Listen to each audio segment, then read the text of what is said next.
مانوی طور پر اس سچویشن کے ساتھ ہو لیکن ظاہری طور پر اس سچویشن سے باہر ہو، اس کو جملہ معترضہ کہتے ہیں۔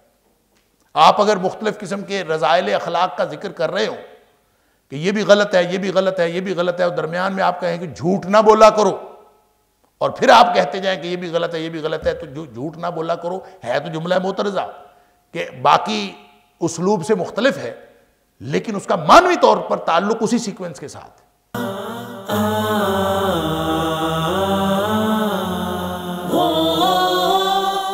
لہٰذا آپ یہ دیکھ لیجئے کہ اب اگر اس کو ہم اس طرح سے پڑھیں گے وَلَمَّا بَلَغَ أَشُدَّهُ، کہ جب وہ اپنے جوبن کو پہنچے، آتَيْنَاهُ حُکْمًا، ہم نے اس کو عطا کیا قوت فیصلہ، وعلمًا، اور علم عطا کر دیا، وَكَذَلِكَ نَجْزِي الْمُحْسِنِينَ، اسی طرح ہم جزا دیتے ہیں محسنین کو۔ تو پھر اس کے دو معنی ہوں گے، ایک تو اس کا معنی ہم نبوت نہ لیں اور عمر نبوت نہ لیں، بلکہ اس سے مراد قوت فیصلہ، نہ ہم اس سے مراد اقتدار لیں حکم سے، اور نہ ہی ہم اس کو اشدہ سے مراد عمر نبوت لیں، بلکہ اس سے مراد جب وہ بھرپور جوانی کو پہنچے تو اللہ نے قوت فیصلہ بھی عطا کر دی اور علم بھی عطا کر دیا، اور فرمایا کہ جو نیک ہوتے ہیں ان کو اسی طرح سے عطا کرتے ہیں۔ گویا یہ خصوصیت حضرت یوسف علیہ السلام کی کوئی خاص نہیں ہے، بلکہ یہ اللہ فرما رہا ہے کذالک نجزی المحسنین، دنیا کائنات میں جو بھی احسان کی روش پر زندگی گزار رہا ہوگا ہم اس کو اسی طرح عطا کرتے ہیں، اللہ کا تو قانون ہی یہی۔ لہٰذا اس کا تعلق بالکل ایک عمومی بات کے ساتھ ہوگا، عمومی قوت فیصلہ، عمومی وزڈم، عمومی نالج، وہ علم جو امور مملکت کو چلانے کے لیے ضروری تھا وہ انہوں نے سیکھ لیا، وہ قوت فیصلہ جو امور مملکت اور انتظام سلطنت کو چلانے کے لیے ضروری تھا وہ سیکھ لیا، اس سے مراد وہ ہوگا۔ لیکن اگر اس سے مراد عمر نبوت بھی لیں اور حکم سے مراد اقتدار لیں تو پھر اس کا تعلق واللہ غالب علی امرہ کے ساتھ ہے کہ اللہ تعالیٰ نے ایک بات ارشاد فرمائی کہ دیکھو کنویں سے نکلا، وَكَذَلِكَ مَكَّنَّا لِيُوسُفَ فِي الْأَرْضِ، یوں زمین میں ان کو اس کو جگہ ملی، رہنے کا ٹھکانہ ملا، اور پھر معاملہ فہمی کی توفیق بھی ملی، اور اللہ اپنے سارے کام واللہ غالب علی امرہ، اللہ اپنے کام کرنے پر غالب ہے، ولیکن اکثر الناس لا یعلمون، لوگوں کو معلوم نہیں ہے۔ وَلَمَّا بَلَغَ أَشُدَّهُ، بعد میں جب جوبن پہ پہنچے، جب عمر نبوت کو پہنچے تو اللہ نے اقتدار بھی عطا کیا، یعنی ابھی تو وہ مراحل جاری ہیں، تو اللہ نے اقتدار بھی عطا کیا، علم بھی عطا کیا، اور اللہ ایسے ہی محسنوں کو عطا کرتا ہے۔ گویا یہ جملہ معترضہ ہے، یہ کہانی کے ساتھ، اس کا سیکوینس کے ساتھ تعلق نہیں ہے، معنوی طور پر تعلق ہے۔ اللہ نے جو واللہ غالب علی امرہ ہی بتایا تو اس کا تعلق ہے اس کے ساتھ کہ کس طرح اللہ نے اپنے امر پر غالب ہوا، کہ ایک وقت آیا کہ اللہ نے حضرت یوسف علیہ السلام کو نبوت بھی عطا کی اور اقتدار بھی عطا کیا۔ تو یوں اس کو آپ جملہ معترضہ سمجھ لیں گے تو پھر وہ کنفیوژن دور ہو جائے گا، نہ ہمیں عمر مقرر کرنے کی ضرورت ہے کہ کتنی عمر کو پہنچے، اور نہ ہی کوئی اس کہانی کے ساتھ اس کو فٹ کرنے کی ضرورت ہے، بلکہ اس کا تعلق تو بعد کے واقعات کے ساتھ ہے، اور یہاں اس لیے بیان کیا ہے کہ لوگوں کو پتہ چل جائے کہ کنویں میں پڑا ہوا ہو تو بھی اللہ اس کو اقتدار دینے والا ہے، عزیز مصر کے گھر میں کام کر رہا ہو تو بھی اللہ اقتدار دینے والا ہے، اور ابھی جیل میں جانے والا ہے اور جیل میں جا کے یہ پڑا رہے گا تو بھی اللہ اس کو اقتدار دینے والا ہے۔ وَلَمَّا بَلَغَ أَشُدَّهُ آتَيْنَاهُ حُكْمًا وَعِلْمًا، یہ گویا اس کا تعلق مستقبل کے ساتھ ہے، اور یہ بتانا مقصود ہے کہ کہانی جس طرح بھی آگے بڑھے اللہ اپنے کام کے اوپر اس طرح غالب ہے کہ ایک دن اللہ تعالیٰ نے یہ سب کچھ عطا کرنا ہی ہے، اور وہ جب اپنی جوبن کو پہنچا تو اللہ نے عطا کیا، یہ ہے اس کا معنی۔ اللہ تعالیٰ ہمیں سمجھ عطا فرمائے۔ اب کہانی کو آگے بڑھایا، وَرَاوَدَتْهُ الَّتِي هُوَ فِي بَيْتِهَا عَن نَفْسِهِ، وہ جو راودتہ التی پھسلایا اس عورت نے، ہوا فی بیتہا، اس شخص کو جس کے گھر میں وہ تھے حضرت یوسف علیہ السلام، ہوا فی بیتہا، جس کے گھر میں وہ تھے یوسف علیہ السلام، اس عورت نے عن نفسہ ہی، اس کی جان سے، اس کے نفس سے اس کو پھسلایا۔ یہ اصل میں اس کی ترکیب سمجھ لیجئے، پھر انشاءاللہ ترجمہ سمجھنے میں آسانی ہوگی۔ اللہ تعالیٰ مجھے اور آپ کو، ہم سب کو سمجھ عطا فرمائے۔ راودہ جو ہے یہ وہی ہے رود سے، یہ جس کو اسی سے رادہ یریدو، ارادہ یریدو بھی اسی سے ہے. تو رود کا اصل مطلب ہوتا ہے چاہت، لہذا راودہ کا لفظی معنی ہے چاہت اور طلب. اس نے طلب کیا، چاہا، مانگا، جو بھی آپ اس میں طلب کا معنی، چاہت کی، محبت کی، جو بھی آپ کر سکتے ہیں اس کو. لیکن آپ کسی بھی چیز، ارادہ یرید بھی اسی مادے سے ہے، لیکن اس کو جب آپ یہ جب ان کے ساتھ استعمال ہوتا ہے، جیسے ان نفسہ ہی آگے جا کے استعمال ہوا ہے، راودہ ان نفسہ، راودت ہو ان نفسہ، ٹھیک ہے.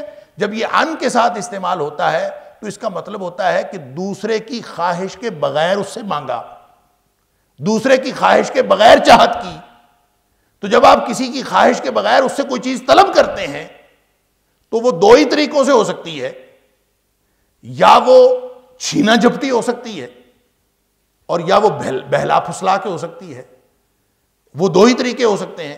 اس لیے جب بھی راودہ ان کے ساتھ استعمال ہو کسی بھی فقرے میں تو اس کا مطلب یہ ہوتا ہے کہ ایسی چال چلی جس سے دوسرے کو اپنی خواہش پر آمادہ کرنا چاہا اور اس کو اپنی طرف لانا چاہا. تو یہ گویا قرآن کا یہ بیان یہ بتا رہا ہے کہ حضرت یوسف علیہ السلام کی نہ کوئی خواہش تھی، نہ کوئی انوالومنٹ تھی، نہ ان کا کوئی میلان تھا، نہ ان کا کوئی رجحان تھا، بلکہ ان کی خواہش کے بغیر وراودتہ التی، اس عورت نے چاہت کی، ہوا فی بیتہا، جس کے وہ گھر میں تھے، عن نفسہ، حضرت یوسف علیہ السلام کے اپنی مرضی اور ذاتی خواہش کے بغیر پھسلانا چاہا، یعنی ان کو پھسلانا چاہا. لفظی ترجمہ یہی ہوگا. اب یہ آپ ترجمہ پھسلانا ہی کرتے جائیں، لیکن انشاءاللہ سمجھ آتی جائے گی کہ اس پھسلانے سے مراد کیا ہے. وغلقت الابواب، اور دروازے بند کر دیے. وقالت حیت لک، اور کہا کہ آ جاؤ. قال معاذ اللہ، کہا کہ اللہ کی پناہ. انہ ربی، وہ میرا رب ہے. احسن مثوایا، اس نے مجھے بہترین ٹھکانہ دیا ہے، اچھا ٹھکانہ میرا کیا ہے. انہ لا یفلح الظالمون، اور جو ظالم ہیں وہ کبھی بھی فلاح نہیں پاتے. اب یہ بڑی لمبی کہانی کو قرآن نے بالکل سکویز کر کے ایک چھوٹے سے فقرے میں بتا دیا ہے. ظاہر ہے کہ یہ جو غلقت الابواب ہے یہ اور بات ہے، اور راودت التی ہوا فی بیتہا عن نفسہ یہ اور بات. یہ دو مختلف باتیں ہیں جو قرآن نے یہاں پہ جوڑی. یعنی اس کو آپ یوں سمجھ لیجئے کہ ایک لڑکا کسی کے گھر میں رہتا ہے اور اس عورت کو اس کی جوانی پر بڑا رشک آتا ہے، پیار آتا ہے، وہ اس سے اپنی خواہش پورا کرنا چاہتی ہے، اس کو مختلف ادائیں دکھاتی ہے اور مختلف حربے استعمال کرتی ہے اس کو اپنے طرف اس کا رجحان کرنے کے لیے، میلان کرنے کے لیے، لیکن وہ کبھی کامیاب نہیں ہوتی.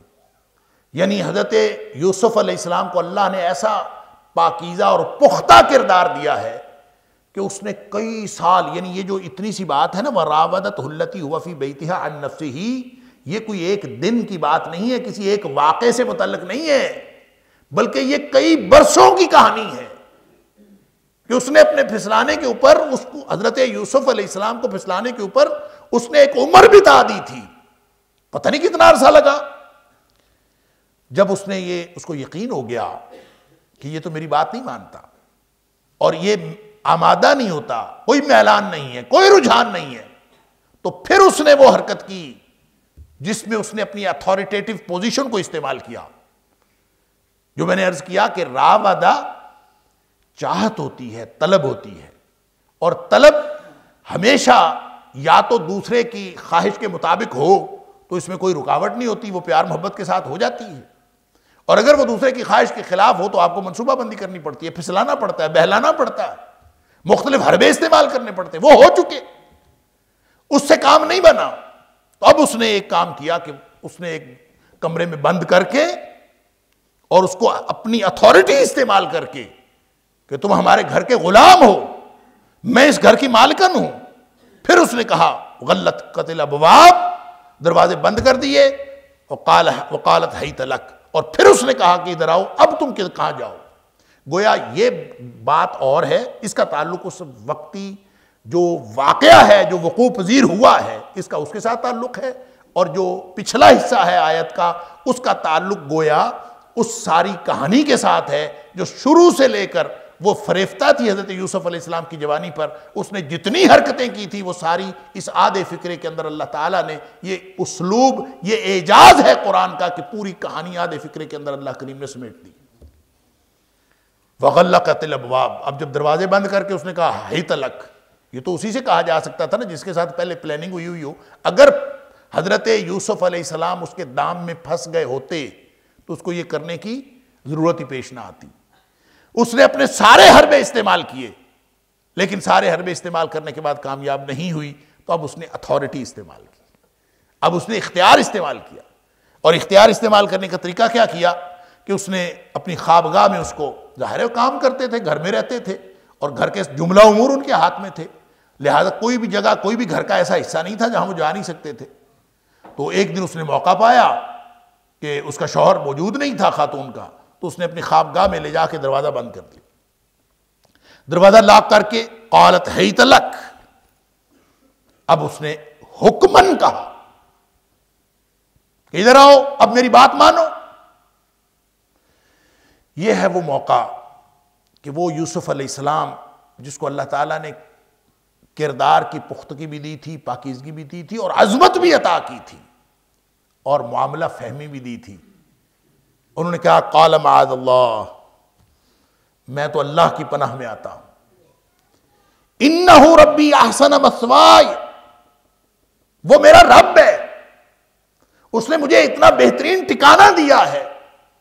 انہ لا یفلح الظالمون، اور ظالم کبھی کامیاب نہیں ہوتا، اور اللہ کبھی ظالموں کو کامیاب نہیں کرتا.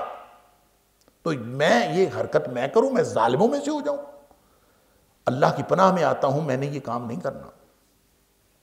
اب بعض لوگوں نے ربی سے مراد یہ لیا ہے کہ انہوں نے اپنے مالک کا حوالہ دیا. رب کا لفظی ترجمہ مالک بھی ہوتا ہے.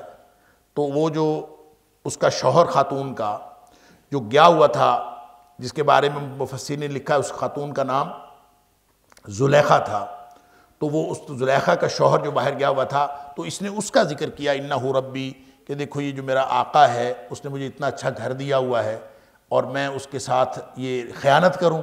تو یہ ربی سے مراد اللہ تعالیٰ کی ذات نہیں ہے، بلکہ ربی سے مراد وہ گھر کا مالک ہے جس نے یوسف علیہ السلام کو اپنے گھر میں پورا اختیار دے کے پورا گھر کا مالک بنایا ہوا تھا.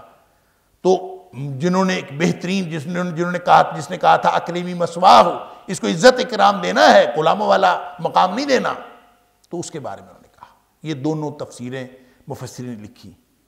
جن لوگوں کا خیال یہ ہے کہ اس سے مراد اللہ کی ذات ہے اور یہی اس سے مراد ہونا چاہیے، وہ یہ کہتے ہیں کہ ایک نبی اگرچہ لغت کے اعتبار سے اور قرآنی اسلوب کے اعتبار سے، دونوں اعتبار سے یہ بعید از قیاس نہیں ہے کہ ربی سے مراد آقا ہو. یہ بھی ہو سکتا ہے، بالکل دونوں چیزوں کا امکان ہے.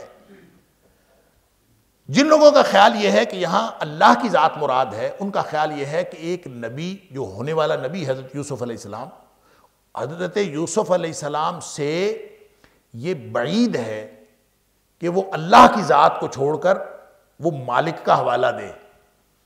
لہذا ایک ویسے تو لغت کے اعتبار سے تو ہو سکتا ہے، لیکن ان سے یہ بعید ہے کہ ایک نبی اپنا سہارا کہ مجھے ٹھکانہ دینے والا میرا یہ مالک ہے، گھر کا مالک، وہ اس کا حوالہ دے. یہ اس ایک نبی کی شان سے یہ کم تر بات ہے کہ اس کا حوالہ دے. وہ ہمیشہ اپنی ہر معاملے کو اللہ کی طرف ریفر کرتا ہے.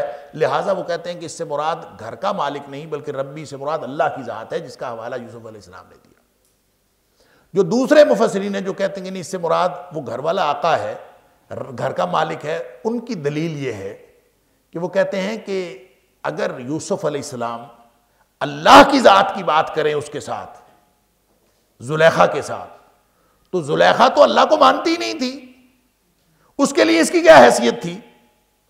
تو اس کی جو حیثیت تھی اس کو سمجھانے کے لیے اور اس کو گناہ سے باز رکھنے کے لیے جو ضرورت تھی وہ یہ ضرورت تھی کہ اس کو سمجھایا جاتا کہ یہ جو گھر کا مالک ہے نا، کچھ اس کا ہی خیال کر لو، جس نے مجھے بھی اچھا ٹھکانہ دیا ہے، تو اس کی بیوی ہے اور تو اس کے اندر اس کی امانت میں خیانت نہ کرو.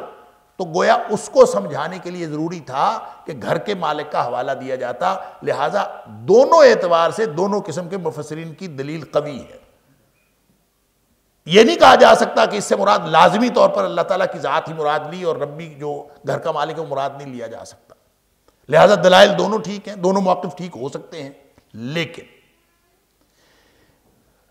بات یہ ہے کہ اگر اس سے مراد اللہ کی ذات ہی لی جائے اور گھر کے مالک کی کو مراد لیا جانا بعید از قیاس قرار دے دیا جائے کہ یوسف علیہ السلام نے یہ کہا ہی نہیں، تو اس میں کیا حرج ہے؟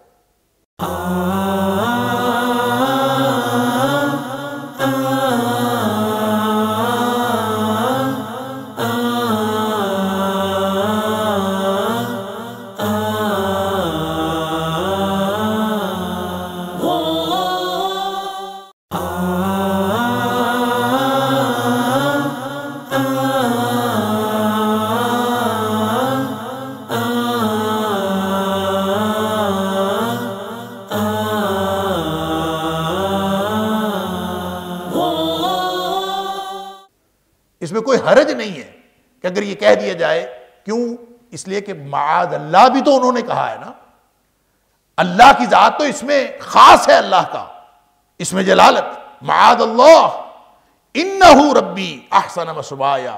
تو اس کا مطلب یہ ہوا کہ حضرت یوسف علیہ السلام نے جو اللہ تعالیٰ کا نام لیا معاذ اللہ کہہ کے، تو آگے جو ربی سے مراد ہی اللہ کی ذات بھی ہی مراد لے لی جائے تو اس میں کوئی حرج والی بات نہیں ہے. لہذا لغت کے اعتبار سے دوسرا امکان ہونے کے باوجود راجح بات یہ ہے، اور اکثر مفسرین کی رائے یہ ہے کہ اس کا تعلق اللہ کی ذات کے ساتھ ہے. انہوں نے اللہ کی ذات کا حوالہ دیا، مالک کا حوالہ نہیں دیا.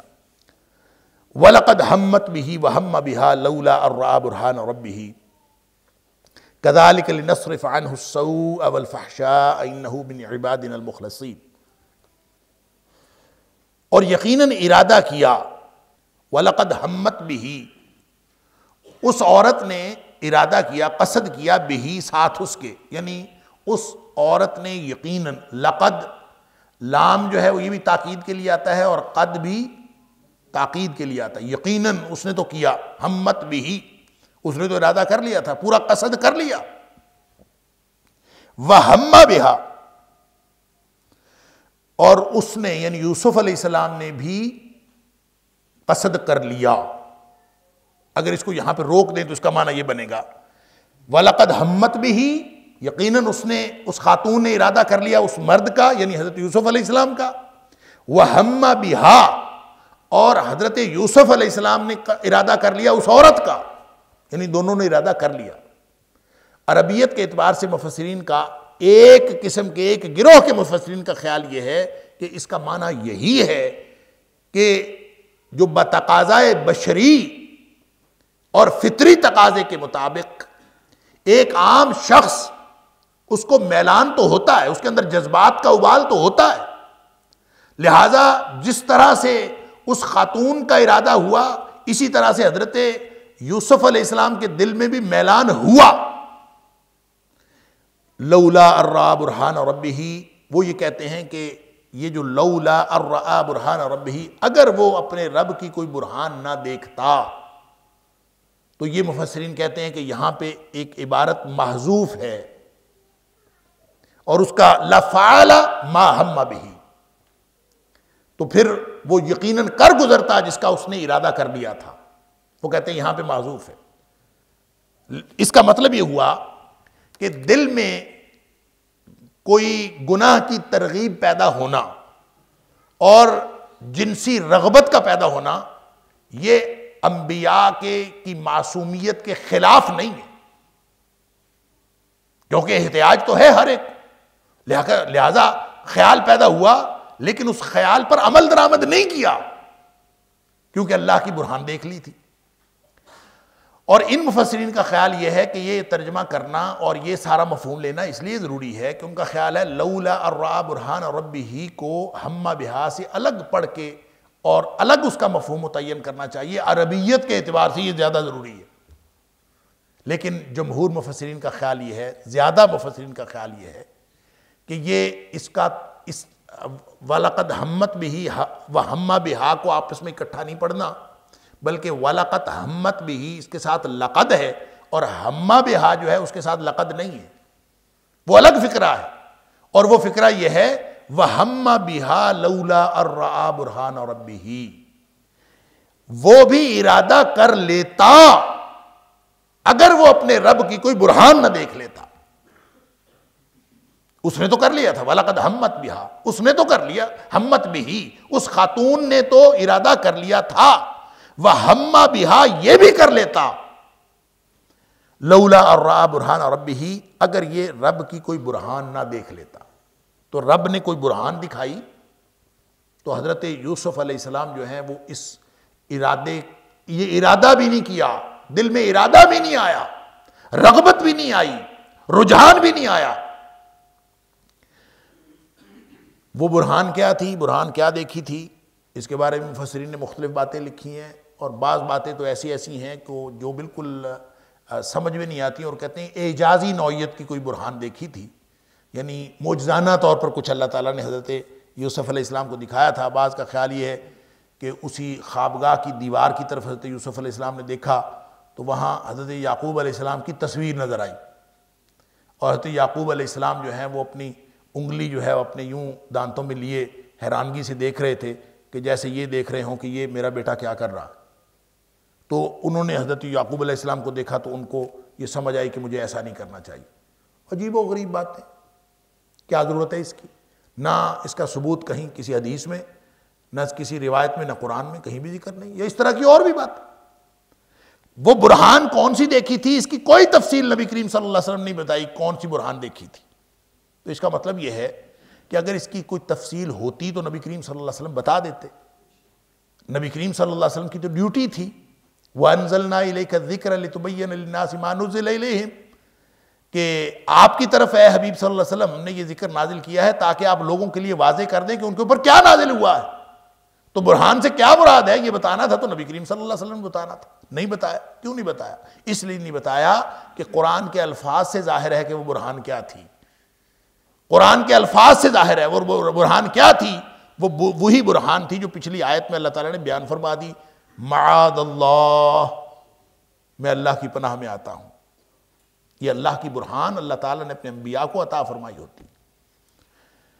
انہ ربی احسن مثوائی، وہ میرا رب ہے، اس نے مجھے زندگی عطا کی، بہترین ٹھکانہ عطا کیا، اور میں ظلم کروں، اس کا حق اس کو نہ دوں، یا کسی بندے کا حق چھینوں، یہ میں نہیں کر سکتا۔ یہ وہ برہان ہے جو اللہ تعالیٰ نے ہر نبی کو عطا کی ہوتی ہے، اور ہر نبی کے ماننے والے کو بھی اللہ یہ برہان عطا کرتا ہے۔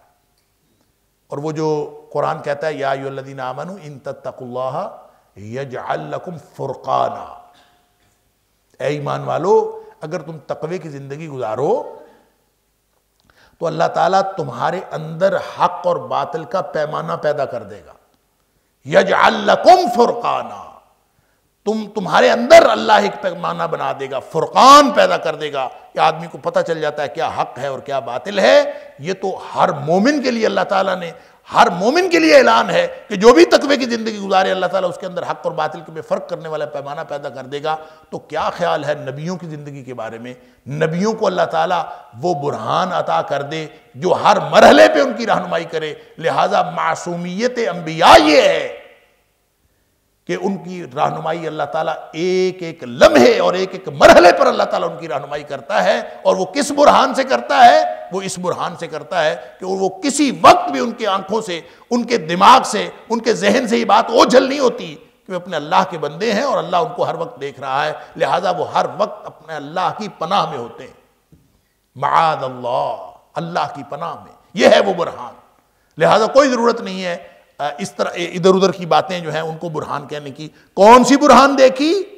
اللہ کی طرف سے شعور عطا ہوا، اللہ کی طرف سے پناہ ملی، اور اللہ کی طرف سے یہ شعور عطا ہوا کہ میرا اللہ میرا رب ہے اور میں نے اس کی کبھی بھی نافرمانی نہیں کرنی. یہ برہان ہر مومن کو بھی مل سکتی ہے لیکن نبیوں کو جو ملتی ہے وہ تو کامل ہوتی ہے.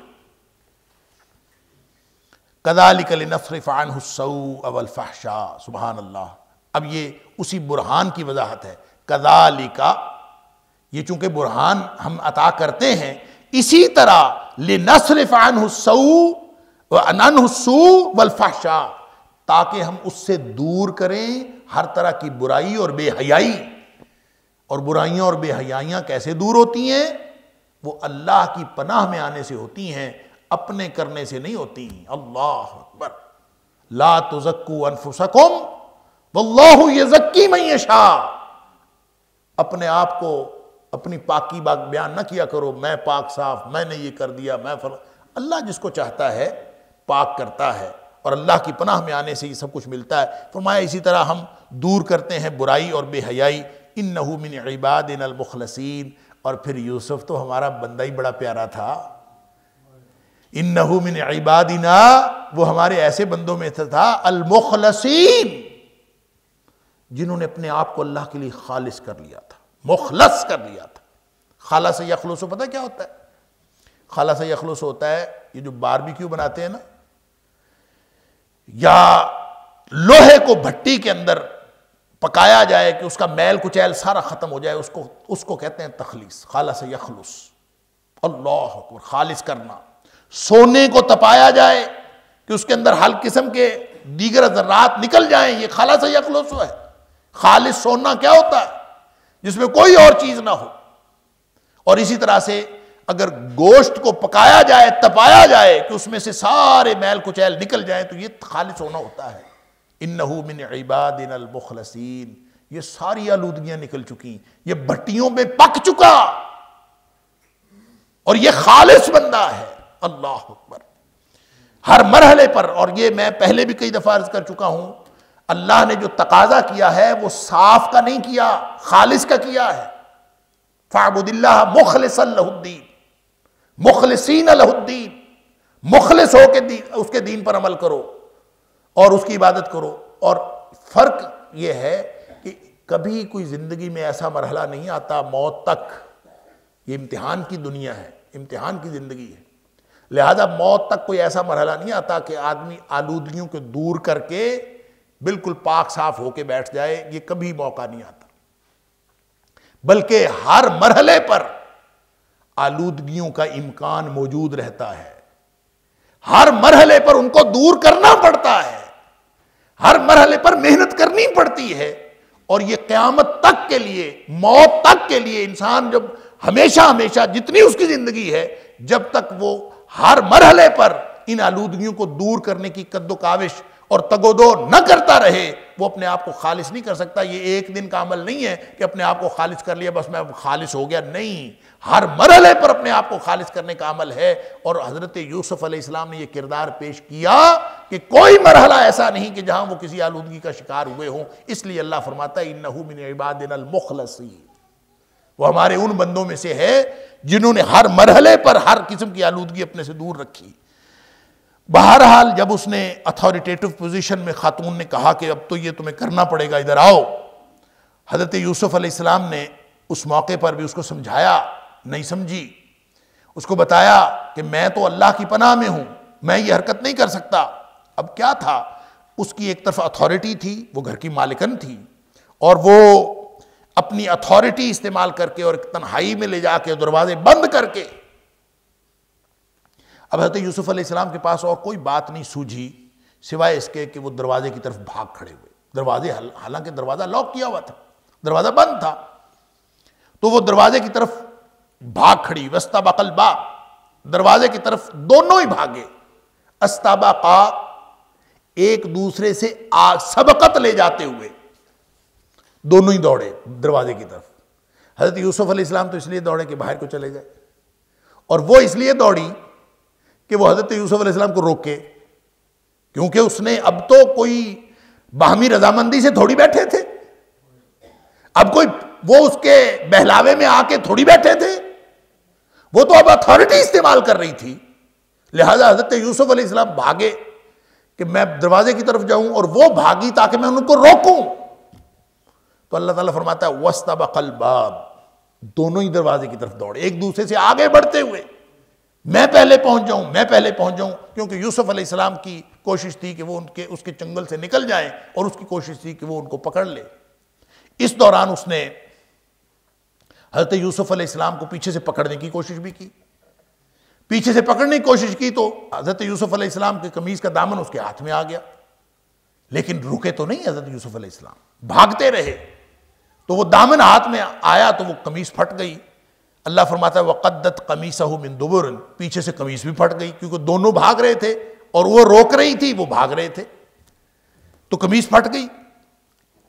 وَأَلْفَيَا سَيِّدَهَا لَدَى الْبَابِ، دروازہ اللہ کی مرضی سے، اللہ کے حکم سے معجزاتی طور پر کھل گیا. کہتے ہیں کہ اس نے تو تالا لگایا ہوا تھا، اور لیکن حضرت یوسف علیہ السلام دروازے کی طرف دوڑے، معلوم تھا کہ دروازہ بند ہے. اللہ اکبر، پھر بھی دوڑے. دروازہ بند ہے، آپ کو پتا ہو لاک لگا ہوا ہے، چابی کوئی نہیں ہے، تو بندہ تو بیٹھ رہتا ہے. اس کو کہتے ہیں توکل، کہ اللہ پہ بھروسہ تھا کہ میں اپنی کوشش کروں، میں یہاں سے نکلوں تو اللہ میرے لیے دروازہ کھول دے گا. باوجود اس بات کے کہ دروازہ بند تھا اس کی طرف بھاگے، اور پھر اللہ نے دروازہ کھول دیا. اور جو ہی دروازہ کھلا وَأَلْفَيَا سَيِّدَهَا، اس خاتون کا شوہر، ان دونوں نے پایا اس کو موجود پایا لدى الباب، دروازے کے آگے وہ کھڑا تھا. اللہ اکبر.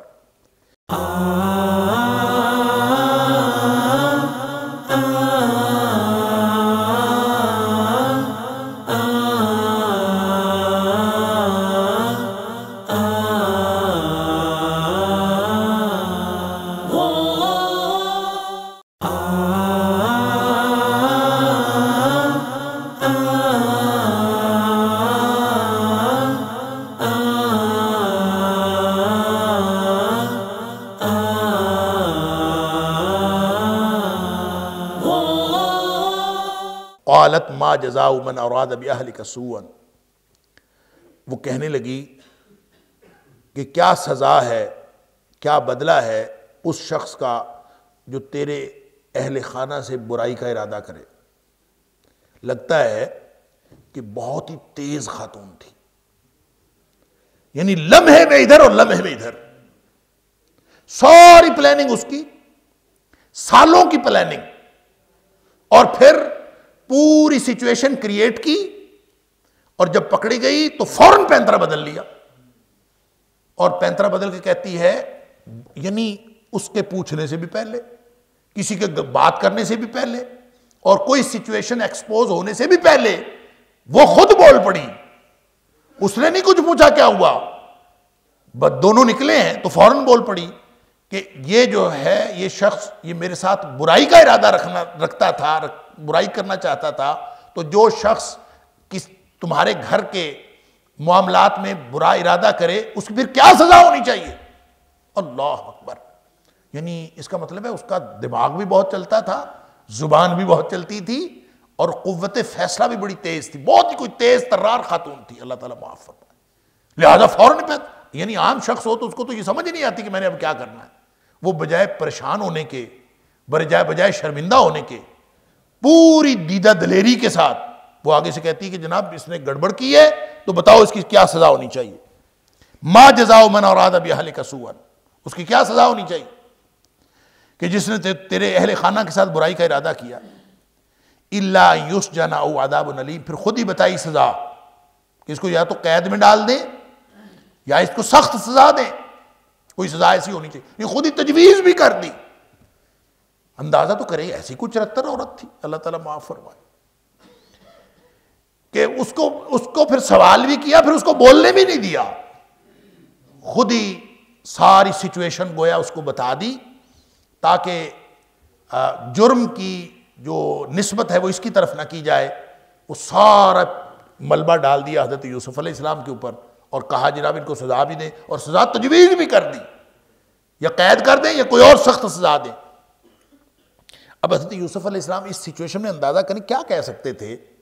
سوائے اس کے کہ فوراً بولتے. اگر نہ بولتے حضرت یوسف علیہ السلام تو اس کا مطلب یہ تھا کہ اس کا دعویٰ سچا ہے. لہذا جہاں بولنا پڑے، جہاں ضرورت ہو وہاں بولنا ہے. اور حضرت یوسف علیہ السلام جس طرح سے بولے، یہ فقرہ آپ پڑھ لیجئے. اللہ تعالیٰ نے فرمایا کہ انہوں نے کہا کہ اس نے پھسلایا تھا مجھے. سبحان اللہ. قال ہی راودتنی عن نفسی، اس نے مجھے پھسلانے کی کوشش کی ہے، ساری کاروائی تو اس کی ہے. اب دعویٰ اس نے پہلے کر دیا. سچویشن سمجھیے، معاشرتی طور پر ہمیں بھی یہ سچویشن پیش آتی رہتی ہیں. دیہات میں لڑائیاں ہو جاتی ہیں نا، جو پہلے پولیس کے پاس پہنچ جاتا ہے اس کا دعویٰ سچا سمجھا جاتا ہے. دوسرا جا کے کہے کہ جی میرا کراس ورژن میرا بھی لکھیں، میرا بھی پرچہ کراس پرچہ کریں، ہم نہیں لڑے تھے، یہ لڑے تھے ہمارے ساتھ. تو پولیس کہتی ہے کہ نہیں، پہلے وہ آئے ہیں تو وہ پرچہ تو بعد والوں کا بھی درج ہو جاتا ہے، لیکن اعتبار پہلے والوں کا ہوتا ہے، بعد والے کا نہیں ہوتا. اب یہاں پہ بالکل چوروں کی طرح، جیسے چور پہلے جا کے پرچہ درج کرا دے اور ظالم جو ہے پہلے جا کے مظلوم کے اوپر پرچہ درج کرا دے، ساتھ لڑائی لڑتے ہیں، ان کی پٹائی کرتے ہیں، جا کے پرچہ بھی انہی کے خلاف کرا دیتے. پھر بندہ کہتا رہے جا کے کہ میں سچا ہوں، کوئی مانتا ہی نہیں. بالکل وہی سچویشن ہے. اللہ اکبر. ایسی سچویشن میں آدمی بعض اوقات سوچ میں پڑ جاتا ہے کہ اب میرا کہنا نہ کہنا ایک برابر ہے، کوئی فائدہ نہیں. میں کہوں گا بھی تو میری بات کا کس نے یقین کرنا. لیکن حضرت یوسف علیہ السلام کا یہ فرمان یہ بتاتا ہے کہ اگر کوئی ایسی سچویشن آ رہی ہو، آپ کے دامن پر دھبا لگ رہا ہو، تو وہ دھبا دراصل حضرت یوسف علیہ السلام کے اکیلے دامن پر تھوڑی تھا، وہ تو ایک ہونے والے نبی کے دامن پر دھبا تھا. تہمت تھی، اگرچہ اس کے اندر صاف جھوٹ تھا، لیکن یہ بات ہی باقی رہتی. بعد ازاں کل کلاں کوئی حوالہ دیتا کہ جناب فلاں موقع پہ تو حضرت خاموش رہے تھے. اللہ اکبر. اس لیے نبی پاک صلی اللہ علیہ وسلم کا فرمان ہے اتقوا بمواضع التہم، تہمت کی باتوں سے بھی بچو، اس کے مقامات سے. کوئی جگہ ایسی ہو جہاں پہ تہمت لگنے کا امکان ہے وہاں پہ نہ جاؤ، اس لیے کہ شیطان باقی کہانی خود بنا لیتا ہے. ان الشیطان یجری من الانسان مجری الدم، یہ انسان کے اندر یوں گردش کرتا ہے جیسے خون گردش کرتا. یہ اس موقع پر نبی پاک صلی اللہ علیہ وسلم نے ارشاد فرمایا تھا، جب نبی پاک صلی اللہ علیہ وسلم کی زوجہ محترمہ اعتکاف میں آپ سے ملنے آئی تھی، اور نبی کریم صلی اللہ علیہ وسلم رات کو ان کو گھر چھوڑنے جا رہے تھے. تو راستے میں دو صحابہ نے دیکھا کہ نبی کریم صلی اللہ علیہ وسلم جا رہے ہیں اور اندھیرا ہے اور آپ کے ساتھ ایک خاتون ہے. تو نبی پاک صلی اللہ علیہ وسلم کو انہوں نے سلام کیا، گزر گئے. تو نبی کریم صلی اللہ علیہ وسلم کو روکا، رکو. وہ رک گئے. آپ نے تعارف کروایا یہ میرے ساتھ میری فلاں زوجہ ہے. حیران ہو گئے صحابہ، اللہ کے رسول صلی اللہ علیہ وسلم کیا ہم یہ سوچیں گے؟ اس موقع پر نبی کریم صلی اللہ علیہ وسلم نے فرمایا تھا کہ شیطان انسان کے اندر گردش کرتا ہے جیسے خون گردش کرتا ہے. اس لیے اس طرح کے مواقع سے بچنا چاہیے، کہیں کوئی تہمت نہ لگ جائے. اللہ اکبر. تو حضرت یوسف علیہ السلام اگر خاموش رہتے تو یہ بھی تہمت تھی کہ ایک بدماش عورت نے تہمت لگائی اور یہ آگے سے خاموش رہے، اور یہ کہانی بھی کبھی، یہ نسبت بھی کبھی اتر نہ سکتی ان کے دامن سے. اس لیے حضرت یوسف علیہ السلام بولے قال ہی راودتنی عن نفسی. اگرچہ بظاہر اس سچویشن میں بولنے کو کوئی فائدہ نہیں لگ رہا، لیکن وہ بول لے اس نے مجھے پھنسایا، اس نے مجھے پھسلانے کی کوشش کی، اللہ مجھے ورغلانے کی کوشش کر رہی تھی. وشاہد شاہد من اہلہا، پھر ایک گواہی دینے والے نے گواہی دی، من اہلہا اس کے گھر میں سے، اس خاتون کے گھر والوں میں سے، ان کان قمیصہ اگر اس کی قمیص قد من قبل آگے سے پھٹی ہے، فصدقت تو پھر وہ سچی ہے، وَهُوَ مِنَ الْكَاذِبِينَ اور پھر یہ یوسف علیہ السلام جھوٹوں میں سے ہیں. وَإِنْ كَانَ قَمِيصُهُ قُدَّ مِنْ دُبُرٍ اور اگر اس کی قمیص جو پھٹی ہے، کیونکہ قمیص تو پھٹی تھی سب نے دیکھ لی، اور اگر اس کی قمیص پھٹی ہے پیچھے سے، فَكَذَبَتْ تو پھر یہ خاتون جھوٹی ہے، وَهُوَ مِنَ الصَّادِقِينَ اور وہ یوسف علیہ السلام جو ہے وہ سچوں میں سے ہیں. اب یہ کس نے گواہی دی، کس نے یہ بتایا کہ یہ جناب یہ کرنا ہے؟ اس کے بارے میں بھی اکثر مفسرین نے یہ لکھا ہے کہ کوئی اس کے گھر میں، اس کے خاندان میں کوئی بچہ تھا اور اس بچے کو اللہ تعالیٰ نے زبان دے دی اور اس نے کہا کہ یہ قرینہ دیکھ لیجیے. اب دیکھیں نا، ایک دعویٰ ہے اور ایک جواب دعویٰ ہے. دعویٰ کیا تھا کہ اس خاتون نے دیکھتے ہی چھٹتے ہی یہ کہہ دیا کہ ساری کاروائی یوسف علیہ السلام کی، سارا ملبہ اس نے یوسف علیہ السلام پہ ڈال دی. یہ دعویٰ ہے. اور اس دعوے کا جواب کیا ہے؟ قال ہی راودتنی عن نفسی، اس نے ساری حرکت کی ہے، اس نے مجھے برقلانے کی کوشش کی ہے. اب یہ دعویٰ اور جواب دعویٰ، وہ کہہ رہی ہے کہ اس نے کیا ہے، اس کو کہہ رہے اس نے کیا. اب یہ کیسے ثابت ہو؟ گواہ کوئی نہیں، دونوں فریق ہیں اور دونوں ایک دوسرے کے اوپر الزام لگا رہے ہیں. بظاہر یہی ہے اور کچھ نہیں ہے. اب اس کا فیصلہ ہو نہیں سکتا تھا تو ایک گواہی دینے والے نے گواہی دی. اس لیے اکثر مفسرین کہتے ہیں کہ چونکہ نبی کی عصمت کا معاملہ تھا اس لیے اللہ تعالیٰ نے بچے کو زبان دی. کوئی بچہ بولا کہ بھائی قمیص دیکھ لو اور اس سے ہی پتہ چل جائے گا، ایک معیار ہے. قرینہ اور کوئی نہیں تھا. جو کچھ ہوا وہ دروازے کے اندر ہوا تھا، بظاہر کوئی قرینہ نہیں تھا سوائے اس کے کہ دامن پھٹا ہوا تھا.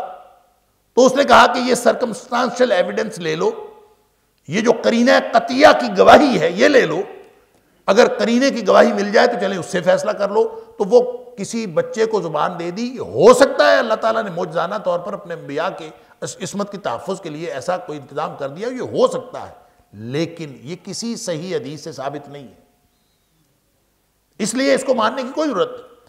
بلکہ نبی پاک صلی اللہ علیہ وسلم نے ان بچوں کی فہرست بھی ایک حدیث میں بتائی ہے کہ جن کو اللہ تعالیٰ نے بچپن میں گہوارے میں بولنے کی طاقت عطا فرمائی معجزانہ طور پر، تو اس میں بھی اس بچے کا ذکر نہیں ہے. لہٰذا ایک ایسی بے سند بات کو تسلیم کرنے کی کیا بات ہے؟ کوئی بھی گواہی دینے والا ہو سکتا ہے، کوئی بزرگ ہو، کوئی گھر کا فرد ہو. اس لیے کہ جب یہ شور مچا تو گھر کے دیگر افراد جو بھی وہاں رہتے تھے، حویلی کی جتنی آبادی تھی، وہ سارے لوگ اکٹھے ہو گئے ہوں گے. بلکہ بعض مفسرین کا خیال تو یہ ہے کہ یہ دو الگ الگ واقعات ہیں. وہاں پہ جو گھر کا مالک تھا نا، بڑا سیانہ تھا، اس نے وہیں پہ فیصلہ نہیں کروایا، اس نے وہیں پہ معاملہ رفع دفع کر دیا تاکہ یہ بات جو ہے ایک دفعہ یہاں سے یہ سچویشن ڈیفیوز ہو جائے. اس نے ایک دفعہ ڈیفیوز کر دی. بعد میں گھر کے لوگ آپس میں بیٹھے جب باتیں کر رہے تھے کہ تو یہ کیسے پتہ چلے کہ یہ جھوٹا ہے کہ وہ جھوٹی ہے، کیسے پتہ چلے کون سچا ہے ان دونوں میں سے؟ تو کسی بزرگ نے یہ کہا کہ دامن ہی دیکھ لو کہاں سے پھٹا ہے. تو یہ بعد کا معاملہ ہے، اس موقع کی بات نہیں ہے. ہو سکتا ہے ایسے ہی ہو، لیکن ہمیں کوئی ضرورت نہیں ہے کہ یہ شاہد ان کی کوئی ایسی تعویل کرے کہ اس سے کیا مراد ہے. اس سے کوئی بھی بندہ ہو سکتا ہے، لیکن تعلق چاہے بچے نے کی چاہے بزرگ نے کی، تعلق اس کا اس حوالے اور اس قرینے کے ساتھ ہے کہ جو دامن پھٹا تو اس کو دیکھ لو. اس لیے کہ اگر وہ سامنے سے پھٹا ہے تو اس کا مطلب ہے اٹیمپٹ یوسف علیہ السلام نے کی ہے، اس نے مدافعت کی ہے، اور مدافعت میں دامن پھٹا ہے تو آگے سے دامن پھٹا ہوگا تو پھر اس کا مطلب ہوگا کہ یوسف علیہ السلام گناہگار ہے، وہ خاتون گناہگار نہیں. پھر اس کا دعویٰ سچا قرار پائے گا. اور اگر دامن پیچھے سے پھٹا ہے تو اس کا صاف مطلب ہے کہ یوسف علیہ السلام نے تو اس سے جان چھڑانے کی کوشش کی ہے اور اس نے پیچھے سے اس کو پکڑنے کی کوشش کی ہے اور اس لیے دامن پھٹا ہے. اس کا مطلب یہ ہوگا کہ یوسف علیہ السلام سچے ہیں. یہ اس کو کہتے ہیں قرینہ، اس کو کہتے ہیں سرکمسٹانشل، واقعاتی شہادت. اور تو کوئی شہادت تھی نہیں، لہذا انہوں نے کہا جی اس شہادت پہ فیصلہ کر لیتے ہیں. بس جب دیکھا فلما رأى قمیصہ قد من دبر، جب دیکھی قمیص تو وہ تو پیچھے سے پھٹی تھی. قال انہ من کیدکن ان کیدکن عظیم، اس نے کہا کہ یہ تو ساری فریب کاری تم عورتوں کی ہے. ان کیدکن عظیم، تم عورتوں کا فریب جو ہے بہت بڑا ہے. اللہ اکبر، بڑی فریبی ہوتی ہو تم عورتیں. اب یہاں پہ وقت ہو گیا، میں دو تین باتیں عرض کر دوں. وہ تو اکیلی تھی خاتون، زلیخا تو اکیلی تھی نا، تو کہا جا رہا ہے کہ انہ من کیدکن، یہ تم سب کا مکر و فریب ہے.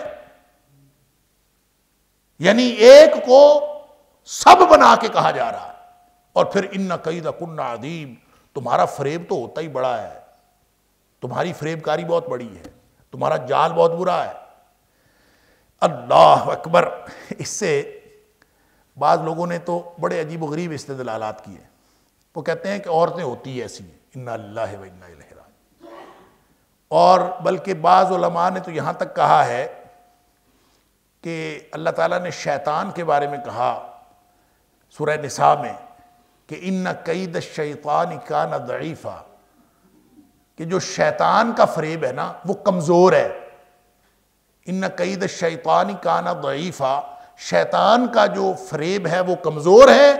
عورتوں کو کہا ان کیدکن عظیم، تمہارا فریب بہت بڑا ہے.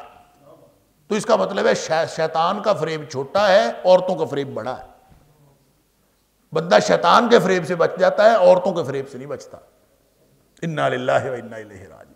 پھر وہ اس حدیث سے بھی استدلال کرتے ہیں کہ بخاری شریف کی حدیث ہے، نبی اکرم صلی اللہ علیہ وسلم نے فرمایا ما ترکت بعدی فتنة اضر علی الرجال من النساء، کہ میں جو جا رہا ہوں تو میرے بعد اس سے بڑا، اس سے زیادہ نقصان دہ فتنہ مردوں کے لیے اور کوئی نہیں ہے جتنا عورتیں ہیں. یعنی عورتوں کا فتنہ سب سے زیادہ نقصان دہ. اللہ اکبر. تو اس سے استدلال کر کے ان مفسرین کا خیال یہ ہے کہ ان کیدکن عظیم یہ ایک جنرل سٹیٹمنٹ ہے جو اللہ کریم نے دی ہے، یہ اللہ کا فرمان ہے، یہ قول اللہ کا ہے ان کیدکن عظیم، کہ عورتوں تمہارا فریب بہت بڑا ہے.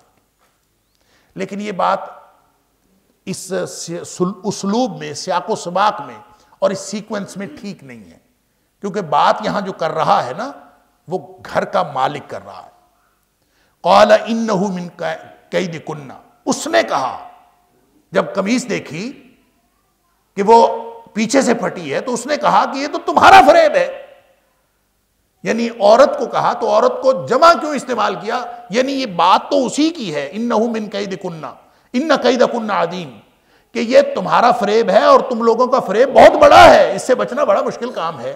تو یہ بات ایک سے ہو رہی تھی، اس نے سب عورتوں کو کیوں شامل کیا؟ اس کی وجہ ہو سکتی ہے ایک تو غصے کی وجہ سے اس نے یہ کیا کہ ان عورتوں کو شامل کر لیا، دوسری عورتوں کو بھی شامل کر لیا. دوسرا یہ ہے کہ ایک خاوند اپنی بیوی سے بات کر رہا ہے تو آدمی یہ کر ہی سکتا ہے کہ یہ تم لوگ ہوتی ہی ایسی ہو جیسے کہ عام طور پہ لوگ کرتے ہیں. لہٰذا نہ یہ اللہ کا فرمان ہے، کوئی ضرورت نہیں ہے اس کو اللہ کا فرمان سمجھنے کی، اور کوئی ضرورت نہیں ساری عورتوں پر اس کو استعمال کرنے کی اور اس کا اطلاق کرنے کی. یہ خاص بات ہے، خاص قسم کی عورتوں کے بارے میں ہے اور خاص سچویشن میں ہے. اور عزیز مصر نے کہا ہے اپنی بیوی زلیخا سے، لہٰذا یہ صرف بات کرنے کا ایک انداز ہے. ایسے خواہ مخواہ شیطان کے مکر و فریب سے عورت کے مکر و فریب کو کمپیریزن کرنا اور پھر یہ کہنا کہ شیطان کا فتنہ چھوٹا ہے اور عورتوں کا فتنہ بڑا ہے، یہ کوئی زیادہ درست بات محسوس نہیں ہوتی. اگرچہ نبی پاک صلی اللہ علیہ وسلم کا یہ فرمان کہ مردوں کے لیے بہت بڑا فتنہ ہے عورتیں، یہ الگ بات ہے، لیکن اس کا مطلب یہ نہیں ہے کہ ساری عورتیں فتنہ ہے. جب آپ ان کیدکن عظیم کو اگر ساری عورتوں پر محمول کریں گے تو پھر کوئی عورت باقی نہیں بچے گی، پھر تو یہ سویپنگ سٹیٹمنٹ ہوگی. تو جو فتنہ پرداز عورتیں ہوتی ہیں صرف انہی کے بارے میں ہے، یہ ہر عورت کے بارے میں نہیں ہے. اللہ تعالیٰ مجھے اور آپ کو قرآن سمجھنے اور عمل کرنے کی توفیق عطا فرمائے. وآخر دعوانا الحمدللہ رب العالمین.